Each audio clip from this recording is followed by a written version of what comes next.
Hi and welcome to the Roast Recap. Now if you're like me, you're too busy to watch 10 minutes of TV a night, and that's why we've put together a special package of the most important stories from our first week back on air.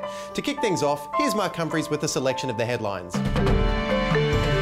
Tony Abbott, you know, from Parliament, has moved into Sydney's Kirribilli House, one of the official residences of the Prime Minister. But he's not happy about the move. There's a sense in which I am a reluctant inhabitant of any official residence. Moving into a luxury harbourside home is just one of the many sacrifices a Prime Minister has to make. But come on, we all know the real reason he didn't want to move in.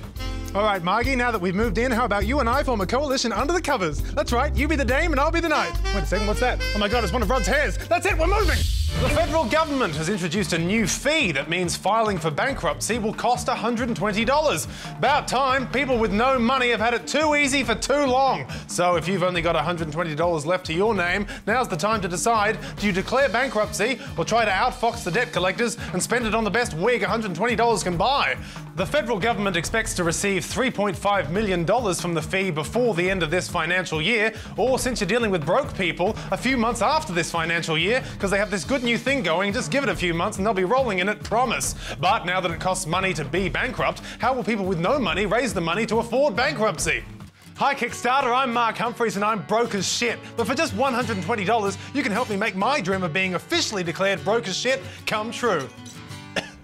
The bankruptcy fee has drawn criticism from consumer groups, with Gerard Brody from the Consumer Action Law Centre saying, "It's really a regressive step. It's really like trying to get blood from a stone." Sure, slugging people who have no money may be harsh, but I refuse to accept that our Prime Minister could be out of touch with the struggle of the common man. And to our next story, Tony Abbott will go on a tour of Asia with a trio of billionaires. James Packer, Kerry Stokes and Andrew Twiggy Forrest are joining the PM on the biggest ever Australian business delegation to the region. The tour will include Japan, South Korea, China, and the secret Qantas clubs none of us non-billionaires know about. We await the results of the tour, but one thing's for certain, billionaire Gina Rinehart's going to feel really left out when she sees that Facebook album. On Saturday night, people all over the world turned their lights off for Earth Hour, aka Christmas for candle shops. World landmarks that took part included the Sydney Harbour Bridge, the Eiffel Tower, and the cool inner-city share house near you that has a herb garden. Australia's focus for this campaign was on the Great Barrier Reef, but this little bastard kept his light on. Outside Parliament House in Canberra, almost 4,000 candles spelt out "Lights Out for the Reef," a welcome change to Saturday night's usual campaign of "Tits Out for the Boys." This year's Earth Hour is expected to do a lot to combat climate change, specifically making people feel like they're doing a lot to combat climate change. For The Roast, I'm Mark Humphries. Thank you, Mark.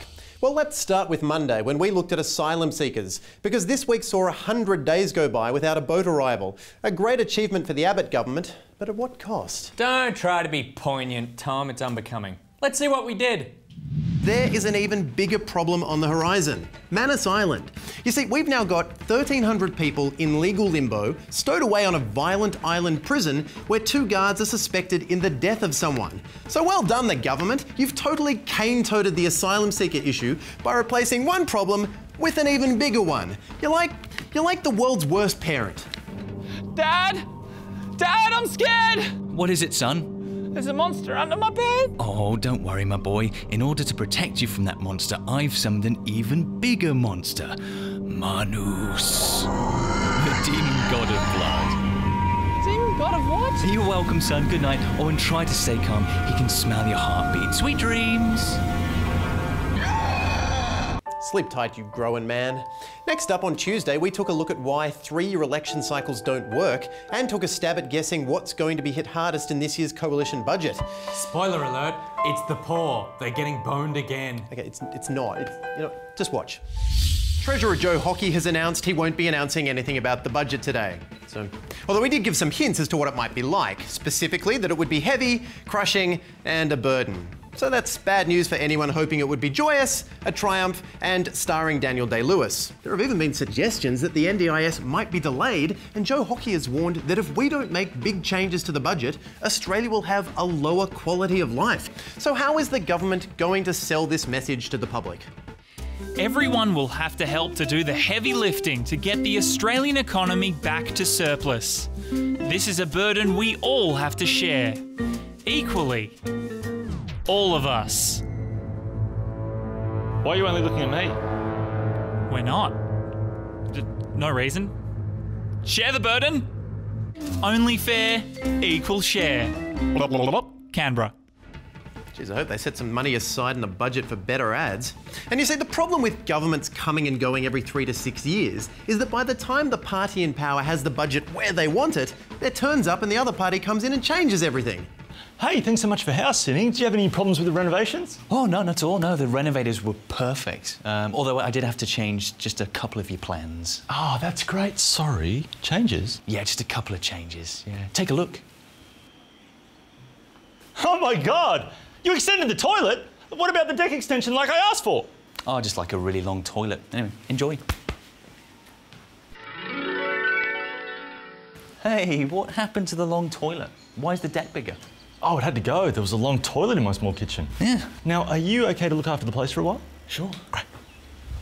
It's going to take a lot of work to rip down that massive deck extension to make room for my long toilet. Looks like it's our burden to share so that we can put this country back together. And then the next government can get elected and tear it all apart again. Speaking of tearing it apart, I'm thinking my apartment needs a long toilet. Excuse me 1 second while I call my long plumber. Hey, Long John. And following that report, long toilet demand jumped to record highs. Wednesday found us watching Vladimir Putin amass 40,000 troops on Ukraine's borders.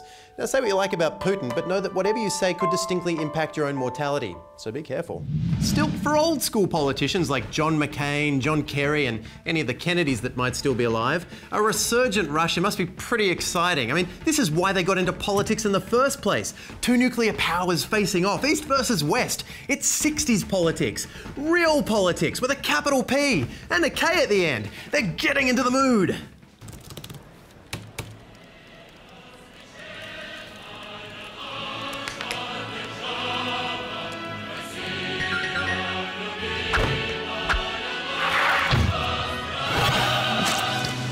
We're back, baby. Let's get to work. Hello, Putin? I'm really scared. Everything looks better in black and white. Like Nick Richardson, who joins me again now. Nick, what's your take on this situation? I love Putin. He's your classic Russian leader. He's strong, he's merciless, he's treating the Ukraine like shit. And you like that? Yeah. Say what you will about Putin, but the man has balls. He doesn't care about NATO. He's gonna break him just like he broke the neck of this puppy. Well, in response to international pressure, Putin said today he was withdrawing troops from the Ukraine's border. Yes, he did. But he hasn't. According to NATO, his 40,000 troops are still there. You gotta admire the nuts on a bear-punching maniac who straight-faced tells a lie that can be disproved by simply looking out of a Crimean window. You withdrew troops, did you, Poots? Ha! Sure you did. Like I'm withdrawing myself from this desk right now using this totally real spiral staircase. Holy shit, Tom, these stairs are real. Oh my God, you're right. What's down there? More dead puppies than you'd expect. I would expect no dead puppies. Then way more dead puppies than you'd expect. Oh. Putin's been here. Know what he's talking about. We don't have any puppies. Yeah, not anymore. They're all dead. Well, that's it for this week's Roast Recap. Don't ever miss the show again. Good night.